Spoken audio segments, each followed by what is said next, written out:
Okay, start करते हैं physics. और फिजिक्स में हम लोगों ने लास्ट लेक्चर में स्केलर वेक्टर का रिजल्टेंट वेक्टर क्या होता है ये कंसेप्ट क्लियर कर लिया था। तो थोड़ा सा उसका क्विक रिवीजन करेंगे और उसके बाद हम लोग आगे आज प्रोसीड करेंगे, ठीक है। ओके, देखो, अगर मैं कहूं कि रिजल्टेंट वेक्टर को फाइंड आउट करने के लिए फॉर्मूला क्या होता है,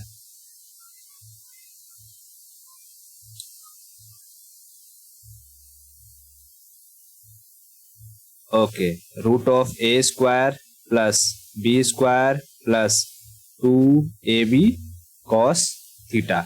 अच्छा बताओ, ये जो रिजल्टेंट वेक्टर है, रिजल्टेंट वेक्टर,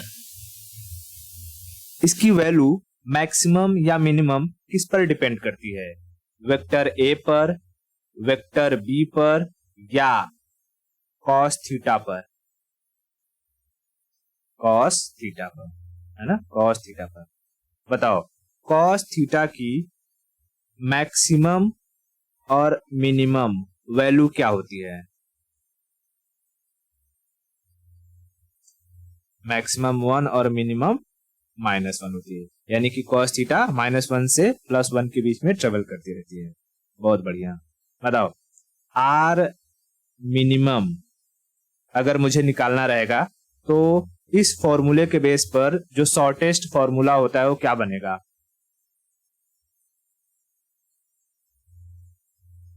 हाँ, आर मिनिमम का फॉर्मूला क्या होगा? रेंज हम लोग निकालते हैं ना, रेंज। हाँ, तो उसमें आर मिनिमम आर मैक्सिमम निकालते हैं, तो आर मिनिमम का फॉर्मूला क्या होगा? दो वेक्टर दिया हुआ है, तो अगर मुझे आर मिनिमम निकालना है तो कैसे निकालूंगा मैं? ए माइनस बी,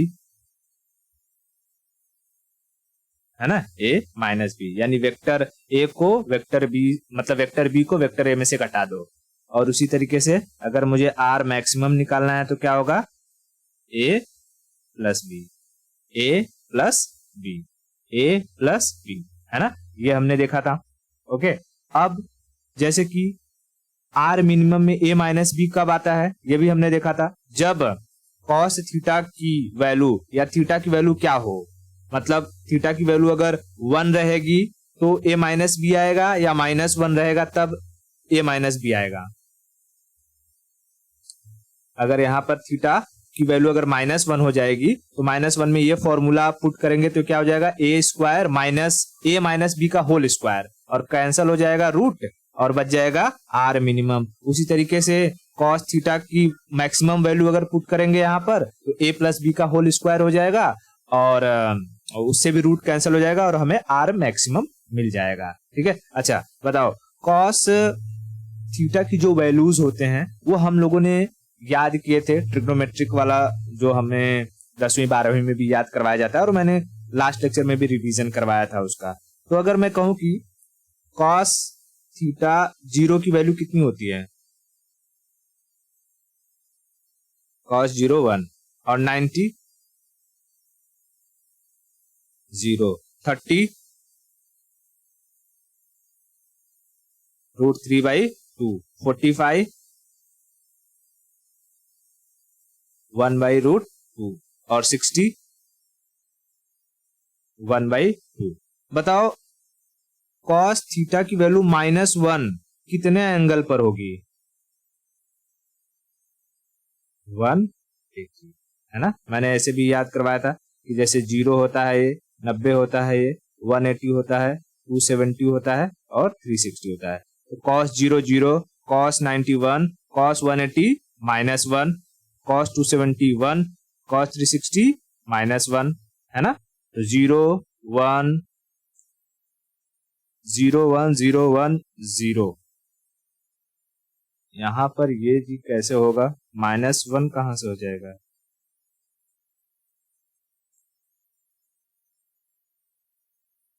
cos 0 1 होता है ना, cos 0 1, cos 90 0, फिर 1, फिर 0, फिर 1, बरोबर वही बोल रहा हूं मैं, 0 0 कैसे हो जाएगा? अब ये पर ये 1 -1, ये -1 और ये -1, ठीक है। ओके, चलो, इतना क्लियर था। अब हम लोग आगे चलते हैं, अब समझते हैं कि कोई वेक्टर ना, जैसे कि कोई इंसान है, ठीक है, कोई इंसान है, अगर वो एक्स वाई जेड, मैं ये समझाता हूँ, जैसे ये एक्स एक्सिस है, एक्स डायरेक्शन, ये वाई एक्सिस है, वाई डायरेक्शन, और ये जेड एक्सिस। इन तीनों डायरेक्शन में जब हम लोग चलते हैं, कुछ भी काम करते हैं, तो वो काम जो होता है वो तीनों डायरेक्शन में होता है। हम लोग चलेंगे तो हम तीनों डायरेक्शन की एक पर्टिकुलर वैल्यू में चलते हैं, है कि नहीं। जैसे कि मैं अपने घर में यहां से यहां चला, इस पॉइंट से इस पॉइंट पर चला, तो मैं देखूंगा कि मैं एक्स डायरेक्शन में इतना चला हूं, मेरी हाइट के हिसाब से मेरा वाई डायरेक्शन का कुछ जो है पोजीशन होगा, और जेड डायरेक्शन का भी कुछ पोजीशन होगा, है ना। हम लोग जैसे कि एक लाइव कोई ऑब्जेक्ट देखते हैं तो वो 3 डायमेंशन में हमें दिखाई देता है, और उस 3 डायमेंशन की उसकी कोई पर्टिकुलर पोजीशन होती है। पोजीशन मतलब कहां से, अगर किसी चीज को हम सेंटर मान ले, वहां से वो कितनी दूरी पर खड़ा है या कितनी दूरी पर कोई काम कर रहा है, तो 3 डायरेक्शन की वैल्यू हमें पता चल जाती है ना। तो ऐसे ही अगर कोई वेक्टर दिया हो, कोई वेक्टर दिया हो और उसकी वैल्यू तीनों डायरेक्शन में रिप्रेजेंट करना हो, तो उसके लिए उस वेक्टर की जो वैल्यूज होती हैं उसमें आई, जे और के ये लगा होता है। जैसे अब तक हमने देखा कि हमने कहा कि कोई वेक्टर है ए जिसकी वैल्यू है 3, है ना, कोई वेक्टर है बी जिसकी वैल्यू है 4। तो इस हिसाब से तुम इसका रिजल्टेंट निकालो, तब तुम इस फॉर्मूले का यूज करके निकाल दिए, a square plus B square plus 2ab cos theta, बरोबर। हाँ, लेकिन अगर अब ऐसे कह दे कि कोई वेक्टर है ए जिसकी वैल्यू है 3i plus 2j minus 3k, एक कैप है, कैप है, कैप है, तब ये क्या कह रहा है, ये कह रहा है जो वेक्टर है इसका पोजीशन 3 डायमेंशन में है। आई जो है वो एक्स एक्सिस को रिप्रेजेंट करता है, जे जो है वो वाई एक्सिस को रिप्रेजेंट करता है, और के जो है वो जेड एक्सिस को रिप्रेजेंट करता है। और जो 3 है, 2 है, -3 है, ये एक्स वाई जेड एक्सिस पर उनकी वैल्यूज हैं। समझ में आया इतनी चीज? ओके, फिर से मैं बताता हूं। जैसे मैंने कहा कि अगर कोई वेक्टर दिया है कि a is equal to 3i plus 4j cap cap plus 3k cap, ऐसा कोई वेक्टर का वैल्यू दिया हुआ है, ठीक है। तो पहले समझो कि ये कह क्या रहा है। ये कह रहा है कि कोई वेक्टर है a, मान लो ये a है, ये ना a जो i है, i उसके x एक्सिस को रिप्रेजेंट करता है। x एक्सिस को कौन रिप्रेजेंट करेगा? i। j जो है उसके y एक्सिस को रिप्रेजेंट करता है, और k जो है वो उसके z एक्सिस को रिप्रेजेंट करता है। और इनके ऊपर जो कैप टाइप लगा हुआ आता है, ये कहता है कि इनकी वैल्यू ना 1 है। और इस कैप अगर कहीं लगा हुआ है, कैप टोपी पहना है ना, उसको हम कहते हैं unit vector. Unit vector, unit का मतलब क्या होता है? 1 है ना। यानी कि ये जो वेक्टर है जो इसके साथ लगा हुआ है, इसका कुछ मतलब नहीं है, क्योंकि इसका वैल्यू क्या है? 1 है। ये खाली समझो, ये के कह रहा है कि ये जो 3 है ना, ये जेड एक्सिस का 3 है, ये जो 4 है वो वाई एक्सिस पर 4 है, और जो 3 है वो एक्स एक्सिस पर 3 है।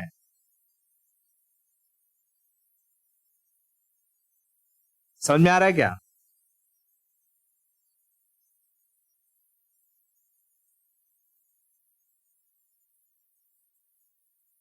आई, अच्छा, आई किसको रिप्रेजेंट कर रहा है? किस एक्सिस को? एक्स एक्सिस को। मैं अभी, अच्छा ठीक है, मैं ऐसे लिखता हूं, देखा पहले ध्यान से। जैसे ये पहला एक्सिस समझो, ये है एक्स एक्सिस, ये वाई एक्सिस, ये जेड एक्सिस। मैं यहां लिखता हूं 0, और यहां से 1 2 3 4, ठीक है। और यहां से लिखता हूं जेड एक्सिस पे 1 2 3 4, ठीक है। यहां से लिखता हूं 1 2 3 4। इतना चीज क्लियर अब दिखाई दे रहा है? ओके। अब अगर मैं कहूं कि कोई वेक्टर है, ठीक है, कोई वेक्टर है, वेक्टर छोड़ दो, कोई इंसान है, ठीक है, कोई इंसान है, इसी इंसान को मैं वेक्टर ए मान लेता हूं, ठीक है। और इसका एक पर्टिकुलर वैल्यू दिया है, लिखा कैसे है? कह रहा है कि 2i cap plus 3j cap plus 4k cap. ठीक है। अब अगर कोई कहेगा कि अच्छा ये जो वैल्यू लिखा है इससे तुम मुझे क्या बता सकती हो, इससे तुम मुझे क्या बता सकती हो, तो तुम कहोगे कि ये इंसान जहां पर है ना वहां से अगर एक्स डायरेक्शन की हम इसकी वैल्यू देखें तो 2 है।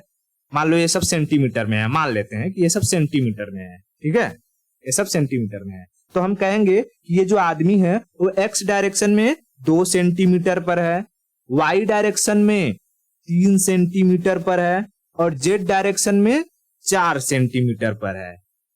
कहां से? तो इसके सेंटर से, इसके सेंटर से। इतना चीज क्लियर हुआ? कैसे बताया मैंने कि एक्स एक्सिस पर 2 है, क्योंकि 2 के बाद क्या लिखा है? आई, और आई किस एक्सिस को बताता है? एक्स एक्सिस को। देखो सिर्फ ये आई नहीं है, सिर्फ इसको आई कैप है, कैप। टोपी पहना दिया तो उसकी वैल्यू क्या हो गई? 1 1 1 1। इसको कहते हैं यूनिट वेक्टर। ये सारे कहीं कोई भी चीज अगर ए लिखा है ऐसे टोपी पहन लिया ना तो समझ लेना इसको यूनिट वेक्टर कहेंगे। वेक्टर ए नहीं, यूनिट वेक्टर ए, ठीक है।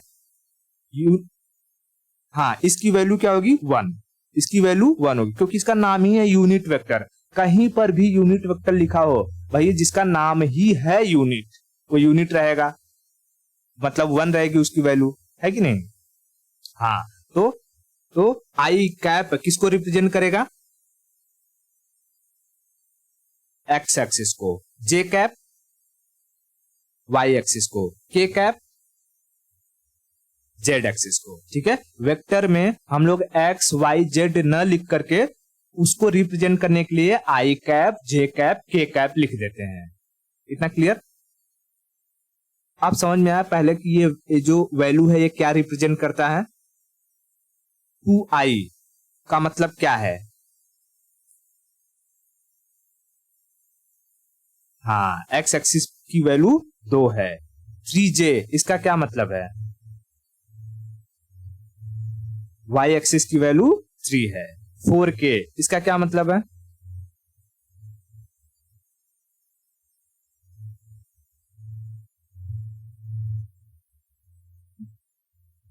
जेड एक्सिस की वैल्यू 4 है, जेड एक्सिस की वैल्यू 4 है। अच्छा, अगर मैं ऐसे लिखता हूं b bar is equal to -3i cap -2j cap +4k cap. अब बताओ यहां पर एक्स एक्सिस की वैल्यू क्या है? -3। जेड एक्सिस की वैल्यू जेड जेड +4 +4 +4। इतना चीज क्लियर हुआ? वेक्टर देख करके हम बता सकते हैं कि ये क्या कहना चाह रहा है। हाँ, अगर खाली ऐसे लिखा हो तो b bar is equal to 4 तो मतलब b वेक्टर है उसकी वैल्यू 4 है। लेकिन अगर ऐसे लिखा है b bar is equal to -3i -2j +4k, इसका मतलब ये जो b वेक्टर है वो 3 डायमेंशन में काम कर रहा है। इसकी 3 वैल्यूज हैं, x में कुछ और है, y में कुछ और है, z में कुछ और है। बरोबर? हाँ, तो अब देखो ऐसे ही वेक्टर देंगे और कहेंगे ना इनकी वैल्यू फाइंड आउट करो। जैसे हमने अभी तक रिजल्टेंट फाइंड आउट किया था, नॉर्मल वेक्टर दिया हुआ था a = 4 b = 3। अब ऐसे में वेक्टर देंगे और कहेंगे इसका वैल्यू फाइंड आउट करो। तो जब 3 डायमेंशन के वेक्टर की वैल्यू फाइंड आउट करते हैं तो उसे कहते हैं उसका magnitude. To find the magnitude of vector, क्या कहते हैं उसको? Magnitude, magnitude of vector. अब तक हम लोग रिजल्टेंट निकाल रहे थे, नॉर्मल वेक्टर्स दिए हुए थे, ठीक है, जिसमें I J K X axis Y axis Z axis का कुछ लेना देना नहीं था। लेकिन जैसे ही अब आई जे के की बात आ जाएगी तब यहां पर हम क्या निकालेंगे? मैग्नीट्यूड। अच्छा बताओ ये आई कैप का क्या मतलब है?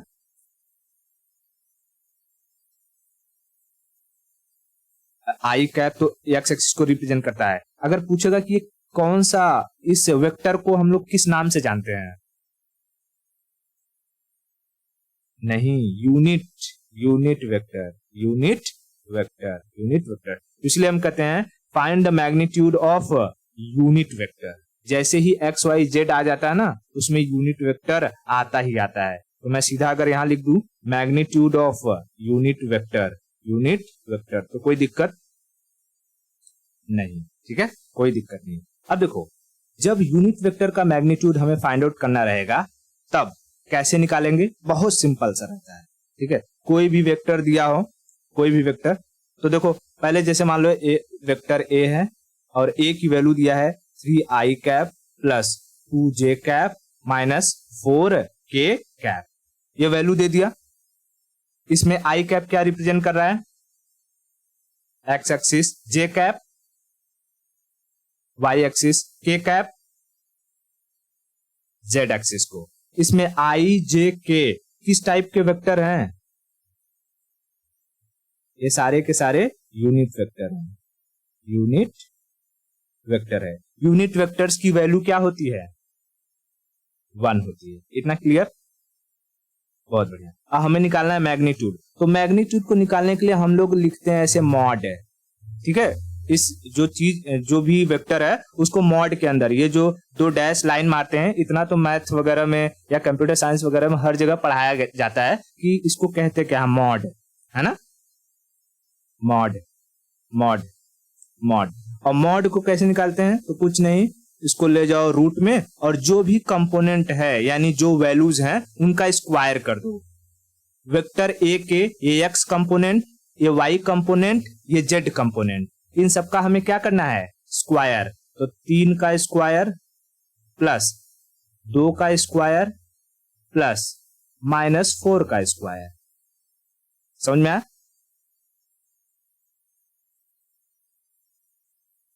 है ना, जितने भी कंपोनेंट थे 3 का स्क्वायर, 2 का स्क्वायर माइनस 4 का स्क्वायर, सबको ऐड कर दो रूट के अंदर, वही तुम्हारा मैग्नीट्यूड हो जाएगा। और वैल्यू क्या आ जाएगी? 3 का स्क्वायर 3 त्रिका 9 प्लस 2 का स्क्वायर 2 दूनी 4, फिर 4 का स्क्वायर माइनस है तो भी प्लस हो जाएगा, 4 चौका 16।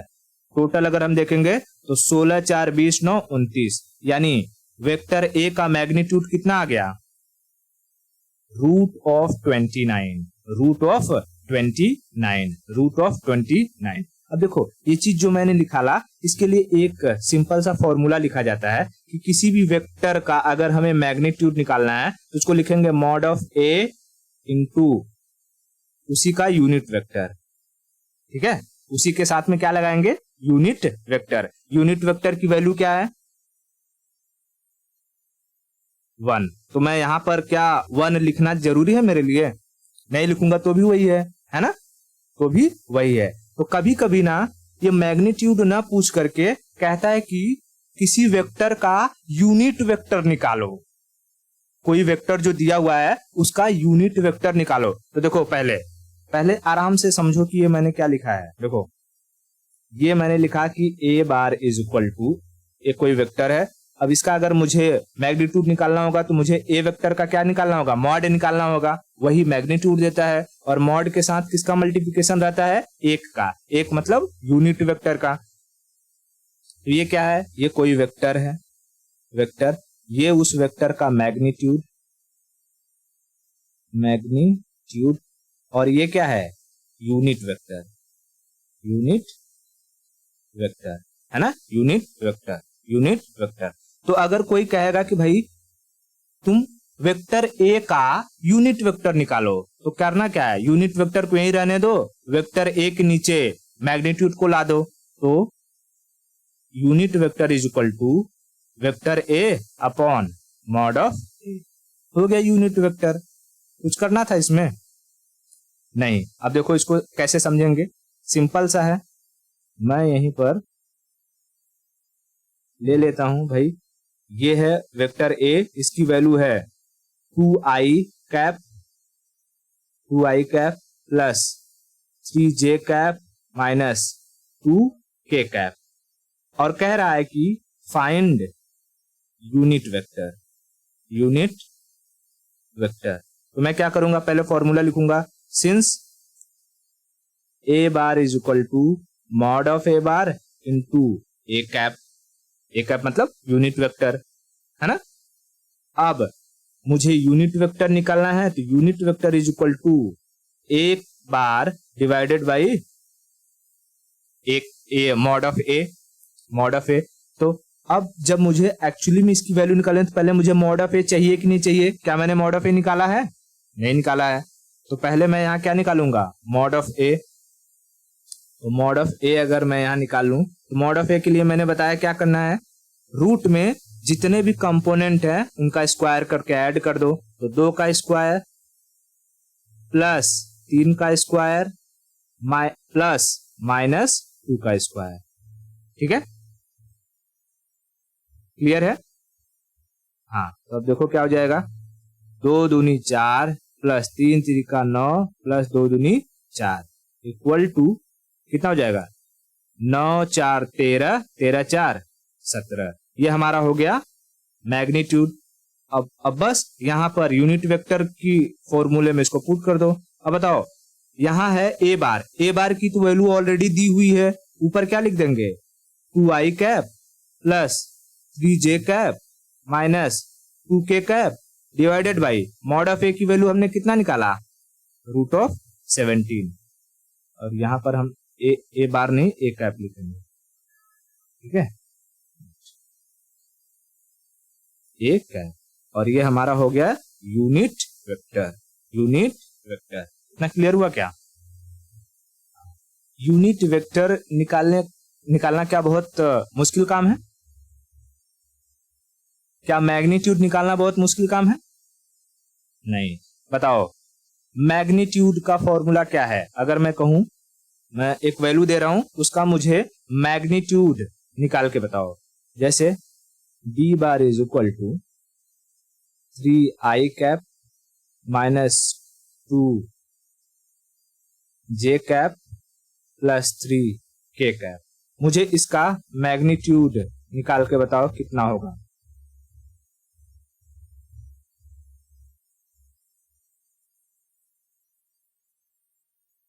इसका मैग्नीट्यूड हो जाएगा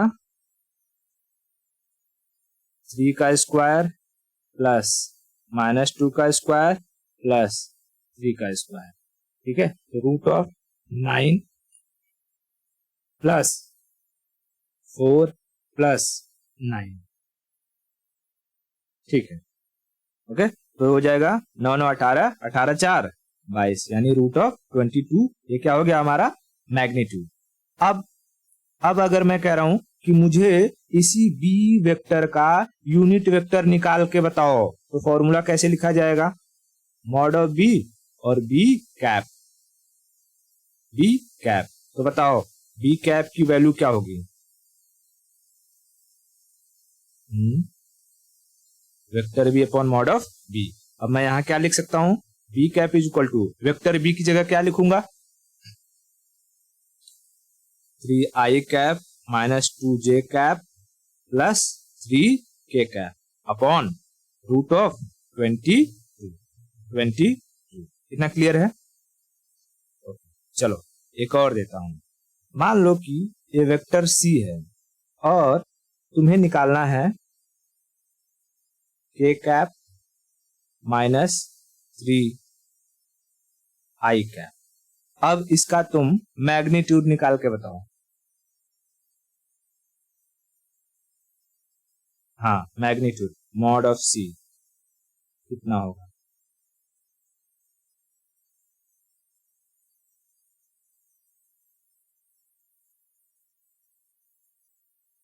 रूट ऑफ 10। देख लेते हैं।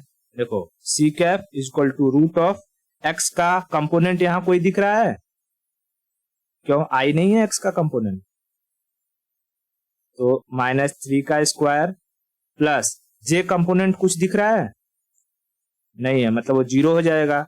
और k कंपोनेंट में 1 है, तो 1 का स्क्वायर। ये हो जाएगा root of 3 3 9 plus 1 root of 10।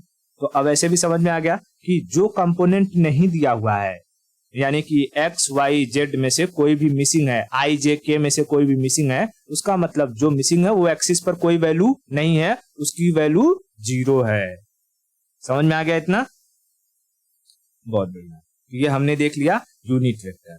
अब हम लोग समझते हैं वेक्टर का मल्टीप्लिकेशन, ठीक है। अगर दो वेक्टर को मल्टीप्लाई किया जाए तब क्या बनता है, ठीक है। तो इसके लिए दो प्रोडक्ट देखने पड़ते हैं, जिसको हम लोग एक कहते हैं स्केलर प्रोडक्ट और वेक्टर प्रोडक्ट, ठीक है। जैसे समझो, मैं यहां लिखता हूं वेक्टर मल्टीप्लिकेशन, वेक्टर मल्टीप्लिकेशन, ठीक है, वेक्टर मल्टीप्लिकेशन। इसमें एक होता है जिसे हम कहते हैं डॉट प्रोडक्ट, यानी दो वेक्टर हैं उनका डॉट प्रोडक्ट निकालना है, या दो वेक्टर हैं उनका हमें क्रॉस प्रोडक्ट निकालना है। कई बार नाम सुना होगा डॉट प्रोडक्ट और क्रॉस प्रोडक्ट। देखो याद रखना एक चीज, जब भी कोई दो वेक्टर है, जैसे ए वेक्टर है एंड बी वेक्टर है, अगर दो वेक्टर का डॉट प्रोडक्ट निकाला जाता है तो जो वैल्यू बनती है वो स्केलर बनती है। स्केलर जो क्वांटिटी बनती है वो क्या बनेगी, स्केलर हो जाएगी, स्केलर, ठीक है। जैसे डॉट प्रोडक्ट कैसे निकालेंगे, तो जैसे ए बार डॉट बी बार, ठीक है, a bar dot B bar, dot लगा दिया मतलब ये है डॉट प्रोडक्ट, प्रोडक्ट मतलब मल्टीप्लिकेशन, और इसमें इसकी जो वैल्यू आती है, फॉर्मूला बनता है, उसको हम कहते हैं A B cos theta, A B cos theta. तो कहेगा कि dot product, vector dot product का फॉर्मूला क्या होता है, जैसे दो वेक्टर है ए वेक्टर बी वेक्टर, इन दोनों का डॉट करेंगे तो कैसे निकालेंगे वैल्यू, तो कह दो ए बी को कॉस थीटा के साथ मल्टीप्लाई कर दो, क्या कर दो, हाँ, ए बी को कॉस थीटा के साथ मल्टीप्लाई कर दो। और अगर यही कह दिया कि भैया ए बी दो वेक्टर हैं, इनका तुम निकालो क्रॉस प्रोडक्ट, क्या निकालो, क्रॉस प्रोडक्ट, तो क्रॉस मतलब इनके बीच में क्रॉस होना चाहिए, तो तुम कहोगे ए बार क्रॉस बी बार, ऐसे करना पड़ेगा। क्रॉस करके क्या वैल्यू आएगी, तो कुछ नहीं, ए बी के साथ साइन थीटा, ए बी के साथ साइन थीटा। दो लोगों का क्रॉस करा दो, दोनों साथ साथ रहना पड़ेगा, ठीक है, दो लोगों का क्रॉस करा दो, दोनों को साथ साथ रहना पड़ेगा। जब दो वेक्टर का क्रॉस होता है तो जो क्वांटिटी निकल के आती है वो भी एक वेक्टर ही होती है, क्या होती है, वेक्टर। लेकिन जब दो वेक्टर का डॉट होता है तो जो क्वांटिटी निकल के आती है वो एक स्केलर बन जाती है। समझ में आया क्या, हाँ, ये चीज याद रखना, ये चीज याद रखना कि दो वेक्टर का डॉट प्रोडक्ट हमें स्केलर क्वांटिटी देती है, दो वेक्टर का डॉट प्रोडक्ट हमें क्या देती है, स्केलर क्वांटिटी, स्केलर क्वांटिटी, और दो वेक्टर का क्रॉस प्रोडक्ट हमें वेक्टर क्वांटिटी ही देगी, ठीक है। तो बताओ डॉट प्रोडक्ट का फॉर्मूला क्या है, ए बी कॉस थीटा या A B sine theta, A B cos theta. जब भी कॉस थीटा आए समझ लेना वो डॉट प्रोडक्ट है, जब भी साइन थीटा आए वो क्रॉस प्रोडक्ट है। अब ए बी तो कोई भी वेक्टर हो सकते हैं ना, ए बी की जगह पी क्यू रख दो, सी एच रख दो, जो मन रखना है रख लो, क्योंकि ये तो दोनों वेक्टर हैं। मेन वैल्यू किसकी है, ये कॉस थीटा की और ये साइन थीटा की। समझ में आया, हाँ, ठीक है, ये ठीक है। अब देखो अगर हम ये कहें कि भाई किसी का डॉट प्रोडक्ट जीरो है, किसी का डॉट प्रोडक्ट जीरो है, तो थीटा की वैल्यू क्या होगी। अगर मैंने किसी ने पूछा, किसी ने कहा कि if A dot B is equal to 0 then find theta, तो बताओ कैसे फाइंड आउट करोगे।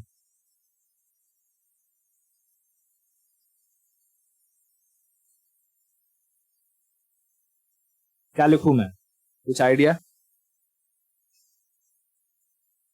पहले तो फॉर्मूला लिख दूंगा, ए डॉट बी का फॉर्मूला क्या है, ए बी कॉस थीटा। अब कह ही रहा है कि ए डॉट बी क्या है, जीरो है, यानी इसकी वैल्यू क्या है, जीरो है, तो मैं यहां लिख दूंगा ए बी कॉस थीटा। और ए बी को मैं यहां लाऊंगा तो ये भी 0 हो जाएंगे। 0 is equal to cos theta. अब बताओ कॉस थीटा 0 कब होता है, थीटा की वैल्यू कब 0 होती है, थीटा की वैल्यू 0 कब होती है, 90 डिग्री पर। मैं यानी यहां मैं लिख सकता हूं कि कॉस 90 डिग्री, 0 का मतलब क्या हो जाएगा, कॉस 90 डिग्री बराबर कॉस थीटा। तो देखो कभी भी फिजिक्स में ऐसे हम लोग ये कॉस कॉस को काटते नहीं हैं, ठीक है, बस हम ये समझ लेते हैं कि भाई थीटा की जगह पर क्या है 90 डिग्री, इसका मतलब थीटा की वैल्यू क्या है 90 डिग्री। कभी भी एग्जाम में ऐसे काट करके नहीं दिखाना है कि हाँ मैं पेपर पे अगर जैसे थियरी पेपर अगर कहीं लिख रहे हैं तो उसमें मैं कॉस कॉस काट दे, एग्जामिनर मार्क्स काट लेगा, क्योंकि कभी भी ये ऐसे कटते नहीं, बस इनका कंपैरिजन किया जाता है। कॉस की जगह कॉस है, सही बात है, थीटा की जगह 90 है, तो थीटा की वैल्यू क्या रिप्रेजेंट कर रही है 90 डिग्री, 90 डिग्री। तो इतना समझ में आया कि अगर a डॉट बी 0 है तो थीटा की वैल्यू क्या होगी 90, थीटा की वैल्यू 90। उसी तरीके से अगर किसी ने कहा कि if a bar cross b bar is 0 then find the theta, कैसे फाइंड आउट करोगे,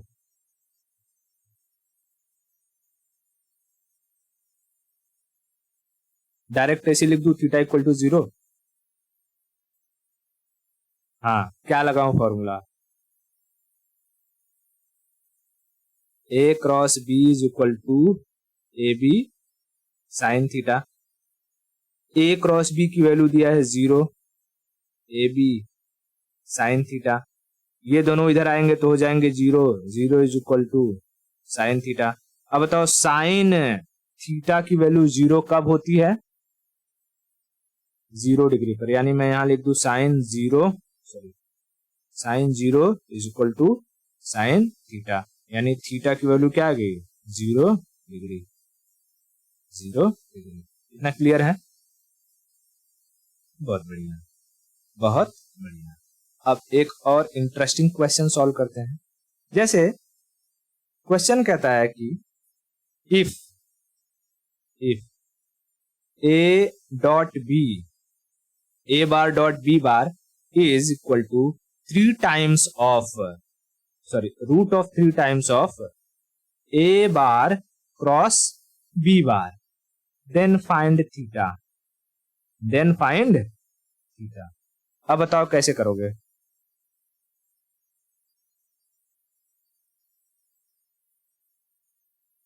क्या लिखा हूं समझ में नहीं आ रहा है, मैंने कहा समझ में आ गया, ओके हाँ बताओ आप कैसे फाइंड आउट करोगे, क्या लिखूं मैं,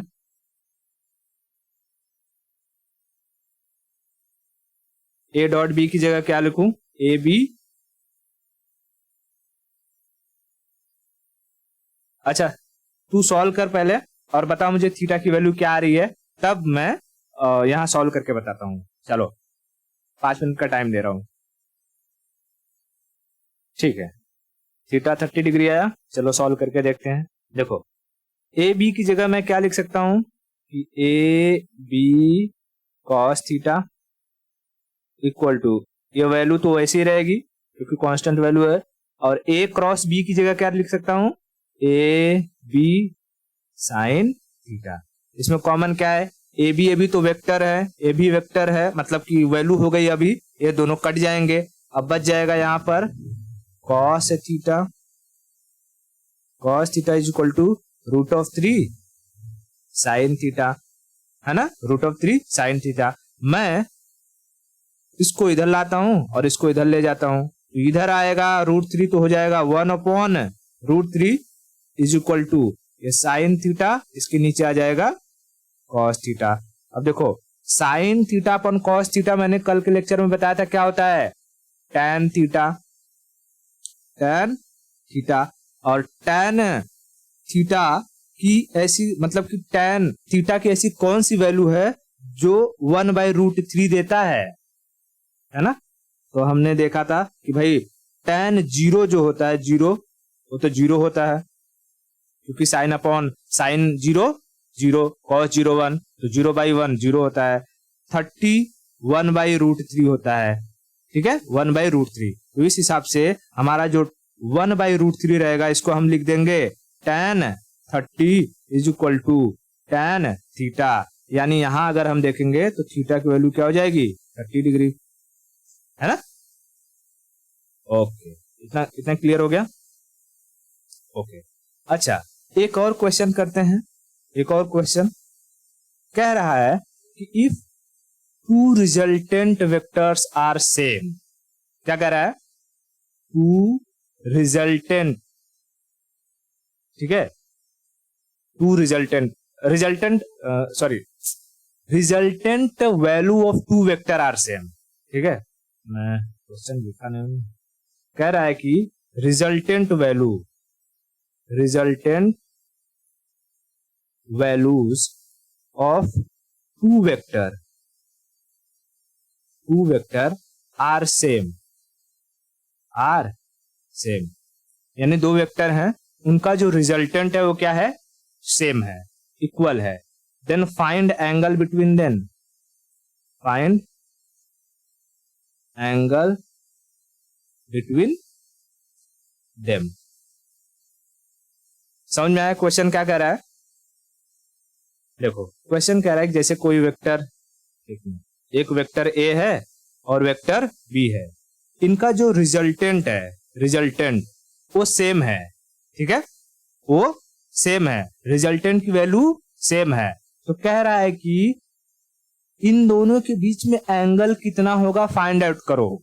एंगल यानी थीटा कितना बन रहा होगा वो फाइंड आउट करो। तो बताओ पहले रिजल्टेंट का फॉर्मूला क्या होता है,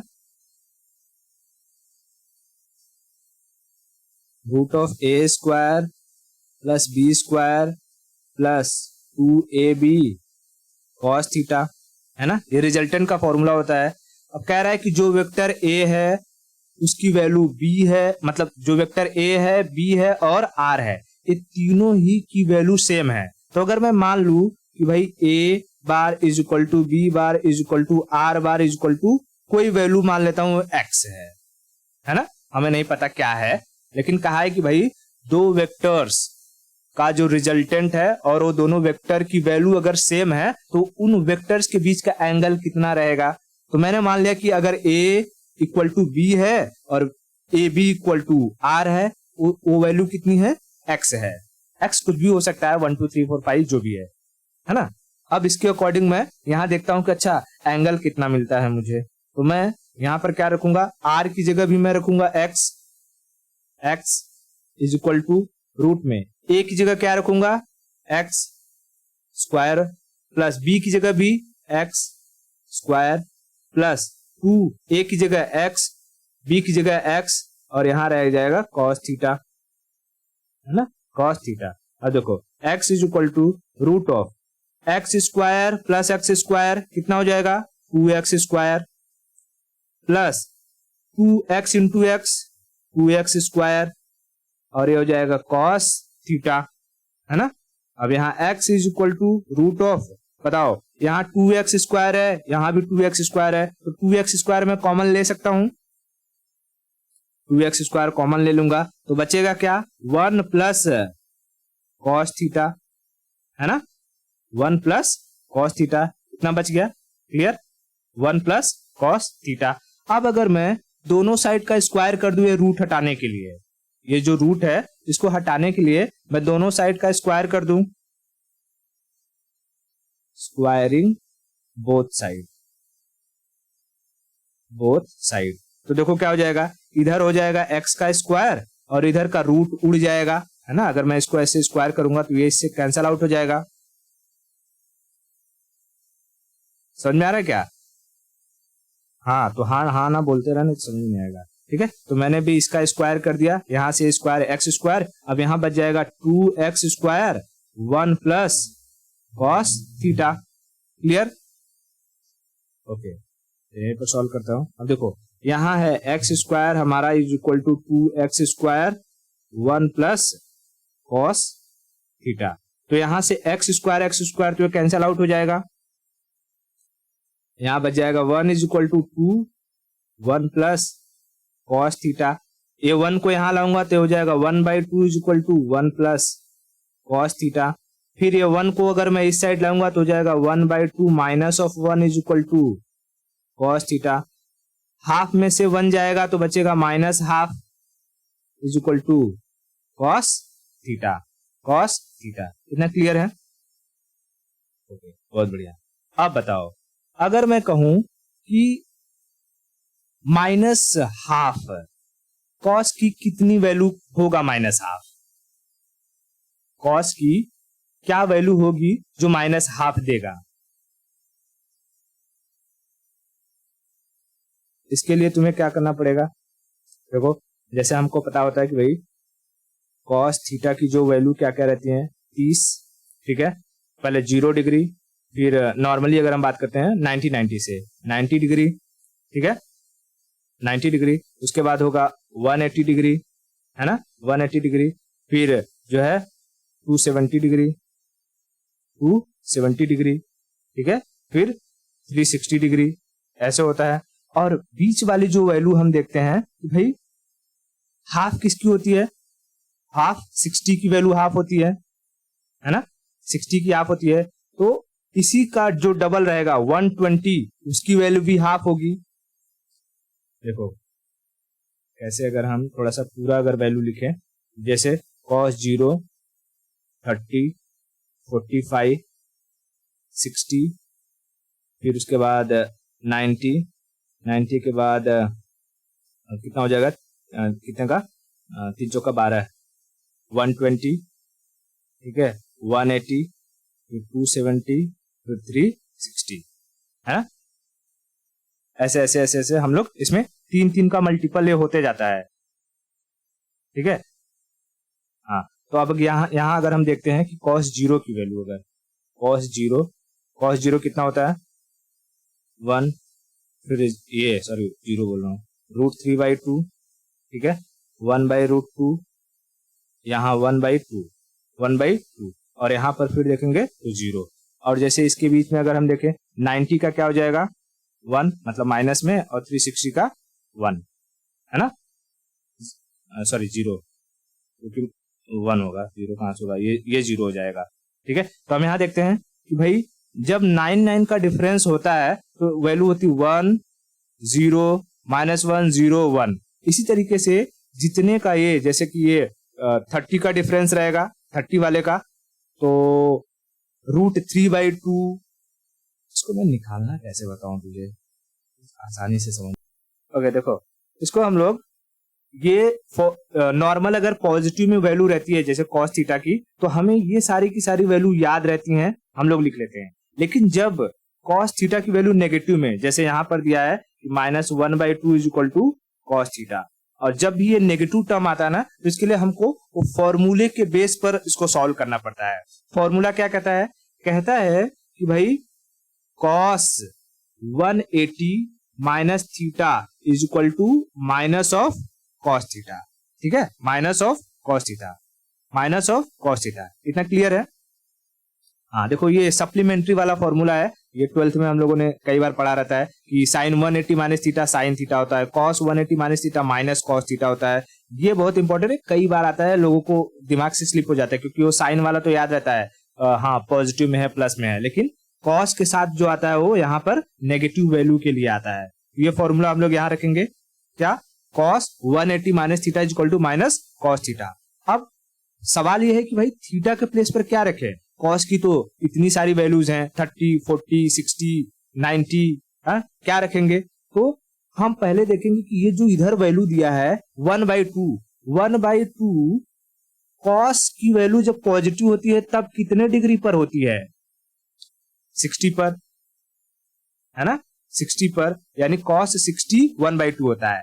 तो जो चीज यहां पर पॉजिटिव में है, सॉरी, जो चीज यहां पर पॉजिटिव में है उसी डिग्री को हम लोग यहां पर फील करेंगे, पुट करेंगे। देखो अगर मैं यहां लिखता हूं cos 180 minus 60 is equal to minus of cos theta, तो देखो ये क्या हो जाएगा, cos 120 is equal to minus of cos theta. अब देखो यहां ये जो cos थीटा की वैल्यू क्या थी, यहां पर हमने -1/2 -1/2, यानी इस -1/2 को हम किससे रिप्लेस करेंगे?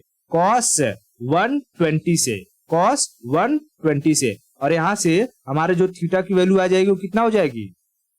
Theta is equal to 120 degree, 120 degree, 120 degree. अब कभी कभी क्या होता है कि कभी कभी जैसे ऑप्शन में ना 120 की जगह जैसे A B C D option दिया हो, तो यहाँ पर 120, 180, ठीक है, 240 या 360 ऐसे ऑप्शन दिया रहता है। और मल्टीपल जब चॉइस एमसीक्यूज होते हैं तो कभी कभी एक आंसर की जगह दो आंसर भी सही हो सकते हैं, है कि नहीं? हाँ, तो ऐसी सिचुएशन में हम लोग को एक कोऑर्डिनेट सिस्टम वाला रूल अप्लाई करना होता है कि कहां पर किसकी वैल्यू पॉजिटिव और किसकी नेगेटिव होती है। तो हमने 12th में पढ़ा रहा होता है कि ऐड शुगर टू कॉफी, यानी अगर 0 से लेकर के 90 के बीच में कोई एंगल है तो वहां पर चाहे साइन हो, कॉस हो, टैन हो, कॉट हो, सेक हो, कोसेक हो, सब ही पॉजिटिव वैल्यू में आते हैं, ठीक है, सबकी वैल्यू क्या रहती है? पॉजिटिव रहती है। लेकिन 90 से 180 के बीच में सिर्फ साइन की वैल्यू पॉजिटिव होती है, और 180 से 270 के बीच में सिर्फ टैन की वैल्यू और उसकी जो अपोजिट होती है वो पॉजिटिव होती है, जैसे टैन का कॉट, ठीक है। और यहाँ पर कॉस और जो कोसेक, कॉस और कोसेक की जो वैल्यू होती है वो पॉजिटिव होती है, किसमें? 270 और 360 के बीच में। तो इस अकॉर्डिंग अगर हम देखेंगे, अगर ऑप्शन में दिया है कि भाई 120 और 240, तो यहाँ पर हमारी जो कॉस -1/2 है, क्योंकि कॉस दूसरे कोऑर्डिनेट और चौथे कोऑर्डिनेट में ही क्या हो सकता है? नेगेटिव हो सकता है। तो हमारी जो वैल्यू ट्रेवल करेगी वो 90 से लेकर के 270 के बीच में बनेगी। इतना क्लियर है? तो ये इतना डीप जाने की जरूरत नहीं है, बस खाली हाँ ये वाला फॉर्मूला याद रखना कि cos 180 minus theta is equal to minus cos theta, minus cos theta. इतना क्लियर है?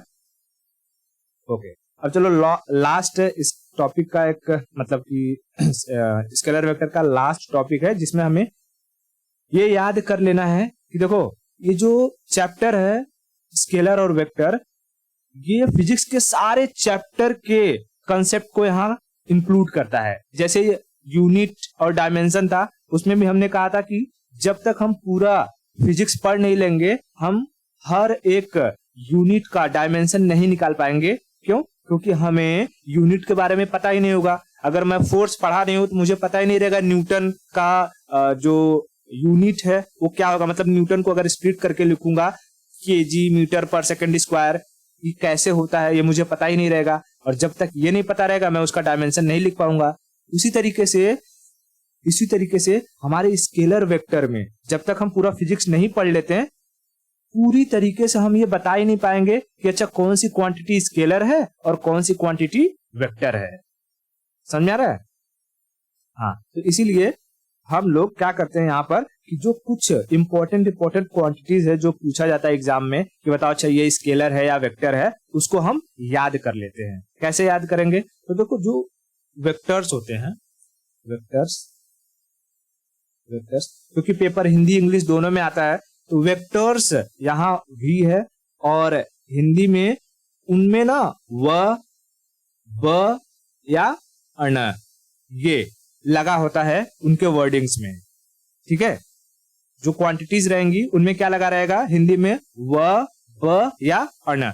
जैसे कि अगर मैं कहूं कि ये विस्थापन, मैं इंग्लिश भी लिखूंगा, अभी इंग्लिश भी समझ में आ जाएगा।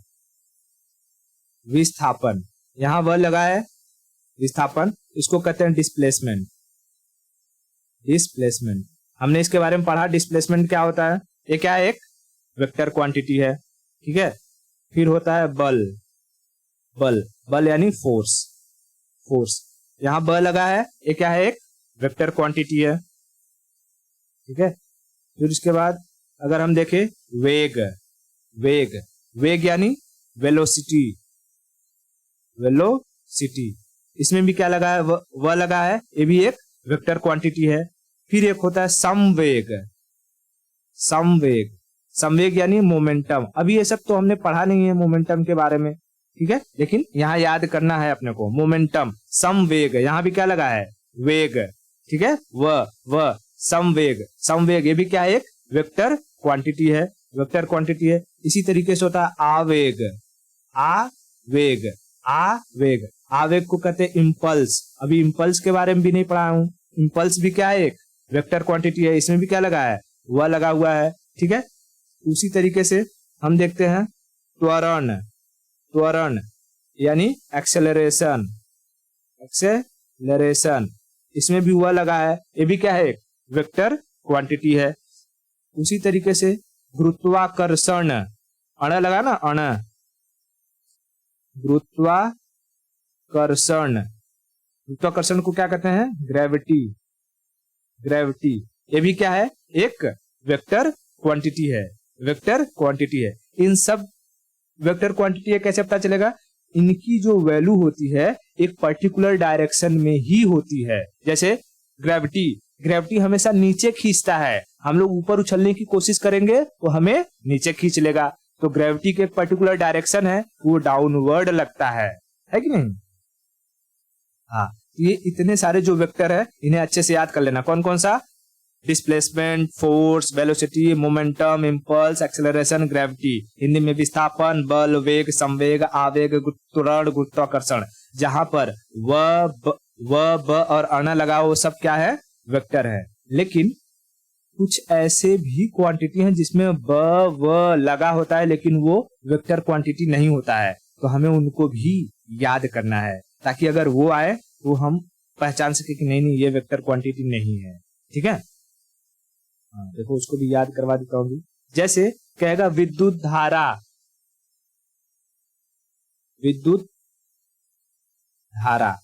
विद्युत मतलब इलेक्ट्रिक करंट।